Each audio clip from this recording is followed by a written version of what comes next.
saya mau gambarkan kepada Anda, seorang nabi saja, rasul, dijamin masuk surga,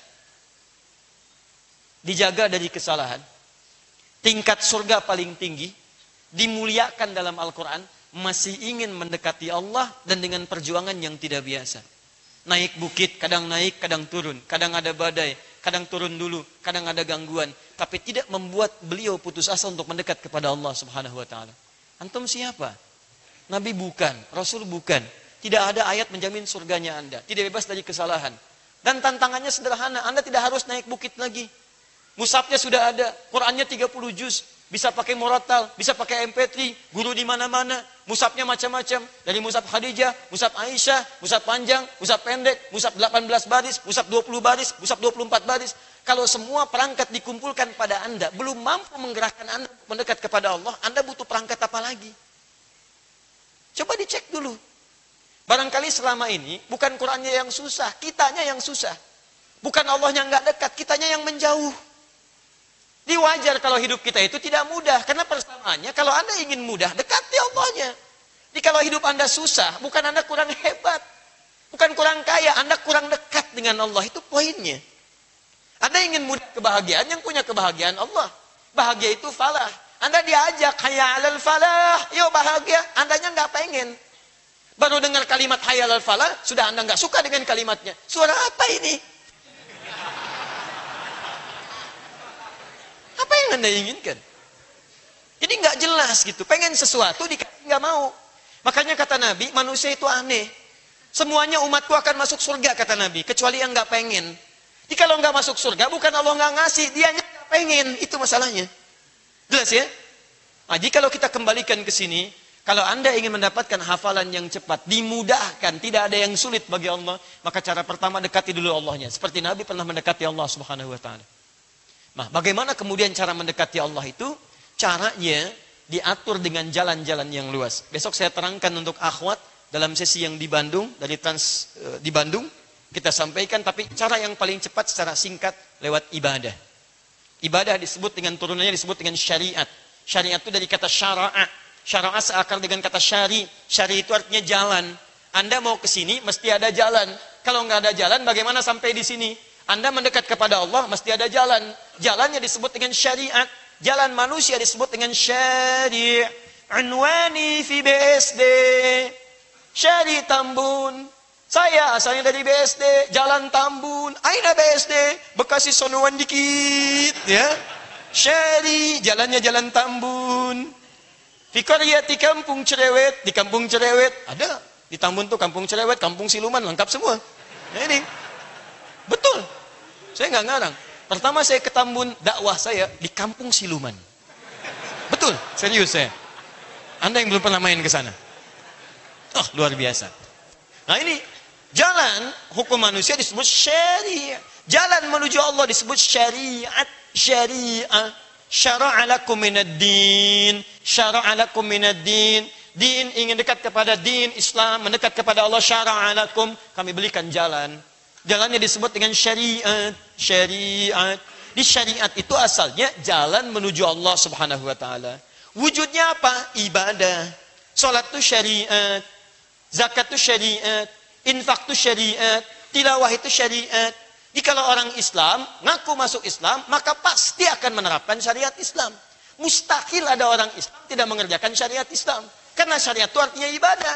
Salat itu ibadah. Orang yang menolak syariat Islam artinya menolak untuk ibadah. Kalau non-muslim mengatakan gak mau syariat Islam, wajar karena dia tidak ibadah. Yang paling aneh itu mengatakan Islam menolak syariat Islam. Itu aneh. Artinya memang dia gak suka sholat. Atau tidak paham dengan ketentuan agama. Ya. Makanya orang tua kita bijak. Orang tua kita itu luar biasa. Pendiri negeri ini, para orang tua kita dulu gak pernah maksa orang lain. Makanya ketika mengusulkan dengan menunaikan syariat Islam itu bagi para pemeluknya. Pemeluknya.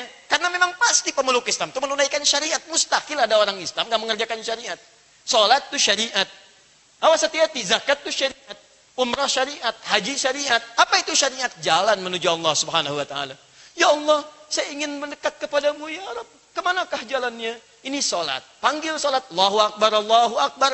Ketika Anda dipanggil lewat azan, artinya Anda diberi jalan untuk mendekat kepada Allah. Yuk, katanya pengen dekat.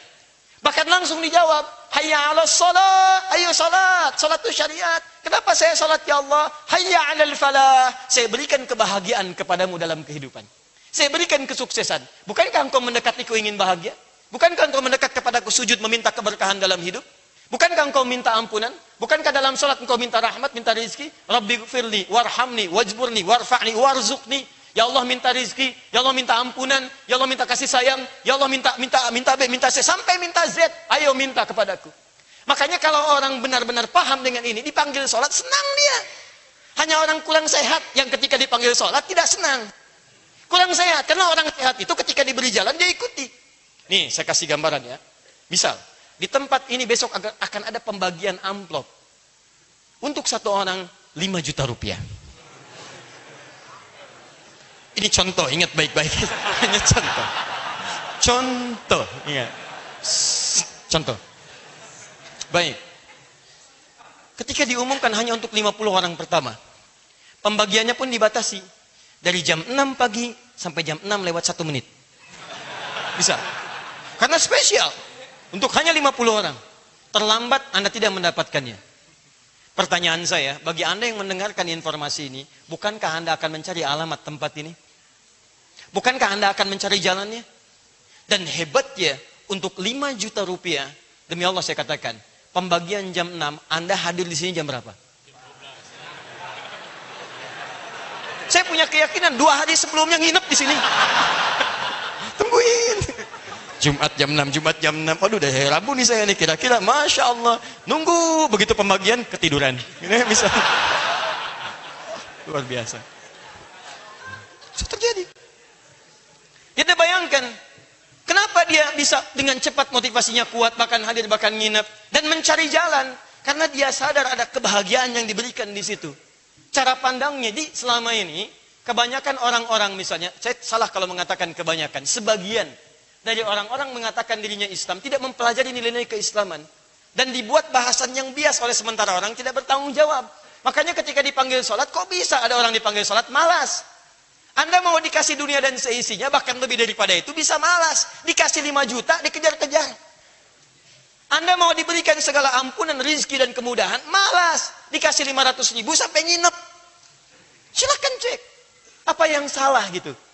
Nah makanya cara pandangnya mesti diperbaiki. Jadi ketika Allah memanggil kita lewat syariat, itu jalan untuk diberikan kemudahan dalam hidup. Nah sekarang, orientasi kita jangan mikir yang lain-lain dulu. Saya pengen mudah Al-Quran aja. Yang lain belakangan. Siap insya Allah? Baik, saya pengen Quran saja. Malam ini saya pengen Quran. Yang lain belakangan saja. Bagaimana kemudian jalan terbaiknya? Maka teman-teman turunkan. Jika Anda, lihat rumus ini. Jika Anda menginginkan satu keinginan yang cukup besar. Atau satu keinginan yang umumnya tidak tergambarkan oleh banyak orang.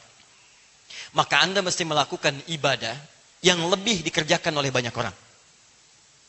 Bahasa singkatnya, jika Anda punya keinginan yang lebih dari biasanya, maka Anda mesti mendekati Allah lebih dari biasanya oleh orang pada umumnya. Jelas? Orang biasanya 2 tahun menghafal Quran. Anda pengen 30 hari. Maka dekati Allah lebih dari kebiasaan orang-orang yang cuma 2 tahun mendekati Allah subhanahu wa ta'ala. Maka yuk kita keluarkan yang biasa. Biasa itu standar namanya. Standar. Awas, ukuran standar itu ukuran yang membuat kita tegak dalam mengerjakan sesuatu. Standar. Makanya motor dikasih standar, tegak dia. Di bawahnya ban, di bawah standar. Ya kan? Atasnya bisa ada stang, bisa spion, spionnya harus standar juga, gitu kan? Kemudian ke atasnya lagi ada helm, helmnya standar juga, ya. Jadi kalau Anda menggunakan yang tidak standar, maka polisi pun bisa menilang Anda di jalan. Naikkan sini, standar. Ibadah. Baik, teruskan. Ke atas. Ibadah standar. Pertama Anda keluarkan dulu. Ini baru rumus pertama. Nanti selanjutnya besok kita teruskan kembali dalam pertemuan selanjutnya. Fokus baik-baik. Untuk mendekati Allah kita perlu jalan. Jalannya syariat. Syariat itu wujudnya apa tadi? Masih ingat? Ibadah. Maka keluarkan semua jenis ibadah. Karena permintaan kita di atas standar, bukan yang biasa, maka kita harus menunaikan ibadah di atas rata-rata. Baik, ibadah pertama. salat. Alladzina yu'minuna bil ghaib wa yuqimunas shalah. Baik. Fokus baik-baik, saya beri contoh satu dulu sebelum yang lain, salat. Salat yang standar, waktunya berapa waktu? 5 waktu. Rakaatnya berapa rakaat? 17 rakaat. 5 waktu. Ini baru waktunya. Fokus baik-baik. Waktunya 5 waktu. Ini standar dikerjakan. Bagaimana standar mengerjakannya ini? Standarnya 5 waktu ini ditunaikan tepat waktu. Jadi kalau Anda menunaikan yang 5 waktu, tidak tepat waktu, padahal Anda bisa mengerjakannya tepat waktu, berarti sholat Anda di bawah standar. Ini dalilnya Quran surah kedua ayat 238, paling kanan sebelah atas. Hafidhu 'alas salawat, hafidhu 'alas salawati was salatil wusta wa qumu lillahi qanitin. Jaga waktu-waktu sholat, tunaikan sesuai dengan waktunya. Tunaikan. Besok jam berapa subuh? 4.39. Taib, sholat standar 4.39. Artinya ketika dipanggil Anda sudah siap. Bukan Anda baru dipanggil baru siap-siap. Jadi kalau sedang adzan Allahu Akbar, Anda baru bangun, berarti Anda di bawah standar. Paham ya? Karena yang standar itu begitu dipanggil sudah siap untuk sholat. Makanya bangunnya sebelum itu. Paham? Apalagi kalau kejadian dipanggil 4.39 baru bangun 9.34. Nah, ya? Ini yang repot. Ini dari segi waktu. Baik, dari segi tempat, standarnya laki-laki, perempuan, dari keadaan dulu, berjamaah. Standar berjamaah. Baik, berjamaah. Masya Allah. Kalau ada uzur, ada alasan, boleh dia sendirian. Nah sekarang Anda jaga ini dulu, coba cek dulu. Katanya pengen hafal Quran 30 hari. Sholat, waktunya masih terlambat. Orang lain sebelum adzan sudah di masjid, Anda sudah qomat, belum aja, siap-siap. Hati-hati, hati-hati. Insya Allah, bismillah, hafal Quran 30 hari. Allahu Akbar, yuk ke masjid, baru adzan. Tidak bisa. Lihat standarnya, turunkan, berjamaah. Bismillah, dekati. Berjamaah itu ada 2 sifatnya. Bisa berkaitan dengan tempat, bisa tidak terkait dengan tempat. Berkaitan dengan tempat itu di masjid. Tidak terkait dengan tempat, nggak ada masjid, Anda di kantor. Tapi kan teman Anda juga ada yang mau sholat. Apa tidak bisa mencari ruangan dengan teman Anda berdua sholat? Anda imam, dia makmum. Atau dia imam, Anda makmum. Berjamaah kan? Tapi ibu di rumah, tidak ke masjid. Apa di rumah cuma ibu sendirian? Ada anaknya, ada asisten rumah tangganya, ada macam-macamnya. Ayo, bismillah, ambil satu ruangan, sholat. Ibu imamnya, yang lain makmum. Paham? Tayyib. Alhamdulillah. Sekarang, perhatikan. Kita ingin tingkatkan di atas standar.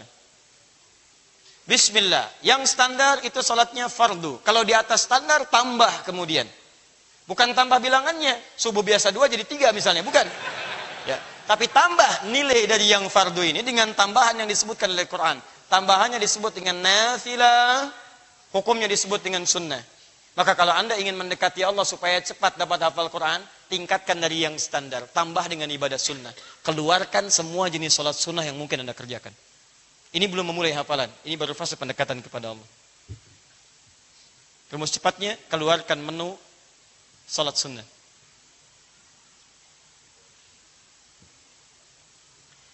Siap insya Allah? Baik, saya kasih bocoran dulu. Ada siang, ada malam. Mulai hari ini, saya tugaskan setiap Anda. Kalau Anda yang serius, saya berdoa kepada Allah, semoga Anda dimudahkan oleh Allah Subhanahu wa Ta'ala. Dan bentuk keseriusannya itu selalu ada ujian. Di Quran kalau ada keseriusan diuji, apa benar serius atau tidak. Maka sekarang saya akan berikan ujian kepada Anda. Ujiannya saya tugaskan Anda sampai dengan pekan depan. Masing-masing tolong punya catatan, tuliskan di lembaran Anda semua jenis sholat sunnah dari mulai siang sampai dengan malam. Itu tugas dari saya. Dan pekan depan Anda sudah pegang satu-satu. Saya ulang. Saya berikan tugas pada teman-teman semua yang ingin dipercepat oleh Allah, saya doakan dengan baik insya Allah. Ini kembali kepada Anda. Saya tugaskan Anda keluarkan semua jenis sholat sunnah dari siang sampai malam, tuliskan jadi satu lembar. Contoh, rawatib misalnya ada 12 apa saja. Cara paling gampangnya tuliskan sholat fardu dulu. Subuh, zuhur, asar, maghrib, isya. Sebelum subuh ada tidak? Setelah subuh ada tidak? Antara subuh ke zuhur ada tidak? Pada zuhur ada tidak? Ya, sebelum asar ada tidak? Setelah asar ada tidak? Sebelum maghrib ada tidak? Setelah maghrib ada tidak? Demikian sampai isya. Nanti dari isya ke subuh ada sholat apa saja? Apakah tahajud atau qiyamul lail atau witir? Anda turunkan jadi satu lembar begini. Kalau Anda benar-benar serius, saran saya, kerjakan nasihat apa yang saya sampaikan. Keluarkan satu lembar di HVS, tuliskan seperti itu. Paham? Baik. Sekarang, kalau bisa, besok Anda mulai, siap-siap dulu. Sabtu sudah ada daftarnya, dan coba Anda bikin selama sepekan. Dan pekan depan, bawa catatan itu ke sini.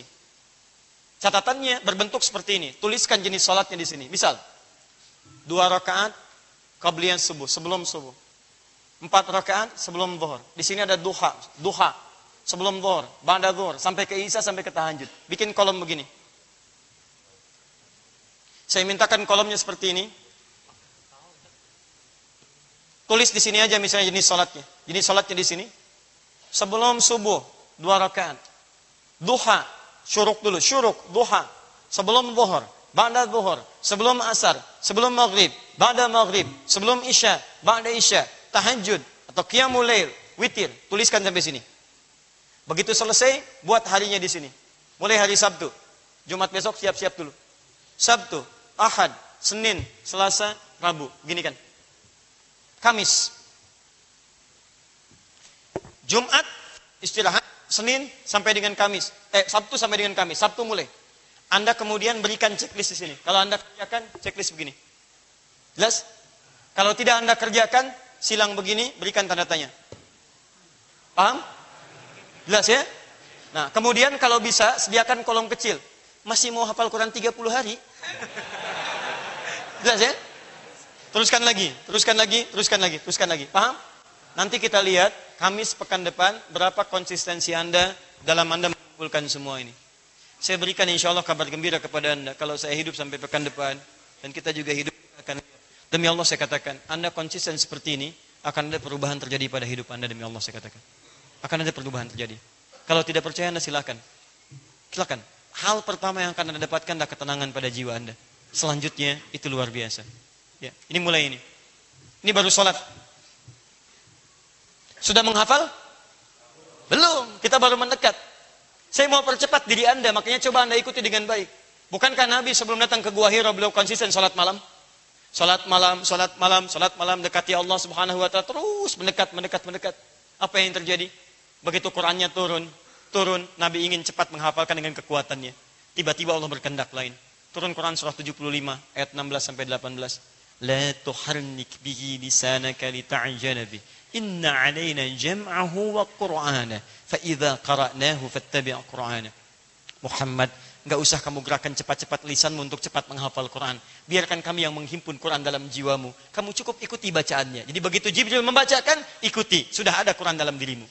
Nanti akan terjadi teman-teman sekalian, begitu dibacakan pada Anda dengar murotal, tiba-tiba Anda mau menghafalkan, mudah sekali. Ikuti, sudah hafal. Ikuti, sudah hafal. Sebelumnya, 1 ayat sampai 1 jam.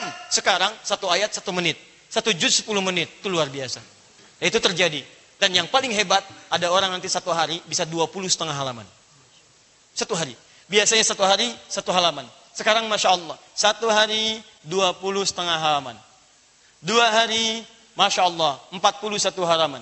3 hari, 4 hari, 29,5 hari, Masya Allah, 604 halaman. 30 hari, selesai dia. Ini baru bagian yang pertama, ini amalan yang pertama, belum amalan yang selanjutnya. Nanti selain sholat, ada amalan-amalan lain. Saya berikan contoh, saya agak cepat saja ya. Misal, standar memberi dengan harta, itu zakat. Di atas standar, ada infak. Makanya Anda yang punya kelebihan harta, coba titipkan bismillah, infakkan. Infaknya yang sesuai dengan ini. Beli mushaf, infakkan pada penghafal Quran. Tayyib, infakkan simpan di masjid. Minta kepada Allah, ya Allah, jadikan bagian pahalanya ya Allah. Untuk mempermudah saya menujumu ya Allah. Untuk mendekatimu ya Allah. Untuk mendapat surgamu ya Allah. Menggandeng kedua orang tua saya, mudahkan ya Allah. Dan yang ketiga, ingat baik-baik ya. Ingat baik-baik. Berusaha untuk menampilkan bakti dan doa terbaik untuk kedua orang tua.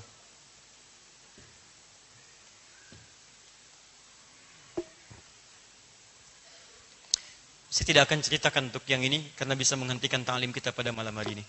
Cukup saya katakan Anda berusaha maksimalkan itu semua, dekati Allah dengan semua turunan ibadah. Saya ulang, 1 salat, Kedua, turunkan bisa dengan infak. Kalau infak tidak ada, tidak harus uang. Infak itu bisa dengan materi yang lain. Dengan pakaian, dengan makanan, sekalipun sebiji kurma, sekalipun air putih.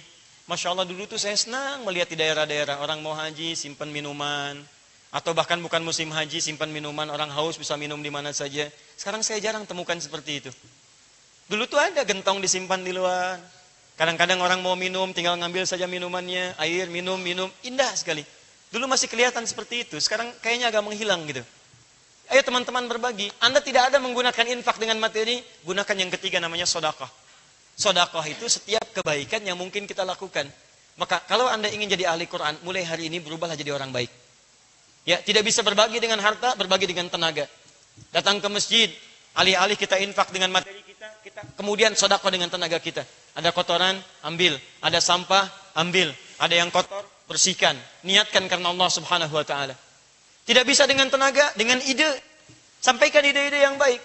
Ya, Pak, pengurus masjid misalnya, bagaimana kalau imamnya nanti begini-begini? Bagaimana kalau Ramadan programnya begini? Bagaimana kalau kita ada begini? Tidak ada dengan senyuman, tidak ada dengan ide. Anda berikan kebahagiaan dengan senyuman.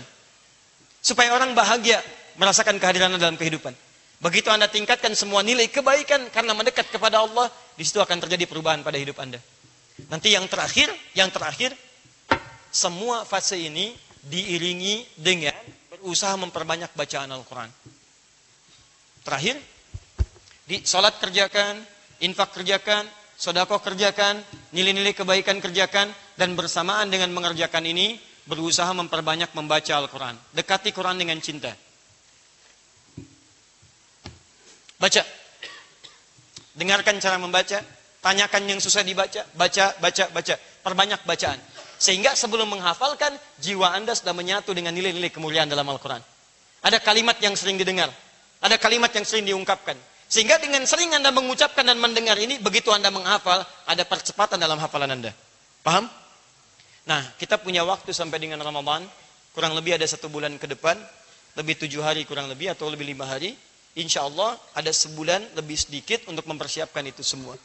Saya harapkan teman-teman yang memang pengen serius, ayo siapkan dari sekarang, dekati Allah dengan segala kebaikan. Kalau Anda bisa mendekati memulai dari sekarang, saya bermohon kepada Allah, ada sesuatu terjadi di bulan Ramadan nanti. Di begitu hari pertama dimulai, Anda sudah persiapkan ini semua, bacaan sudah bagus, tajwid sudah benar, sering baca Al-Quran, maka nanti saya insya Allah akan bimbing Anda, baik secara live, ataupun nanti dalam kajian khusus untuk kita mulai tergerak untuk menghafal Quran. Karena menghafal Quran dalam 30 hari ini butuh waktu yang sempurna untuk menghafalkannya.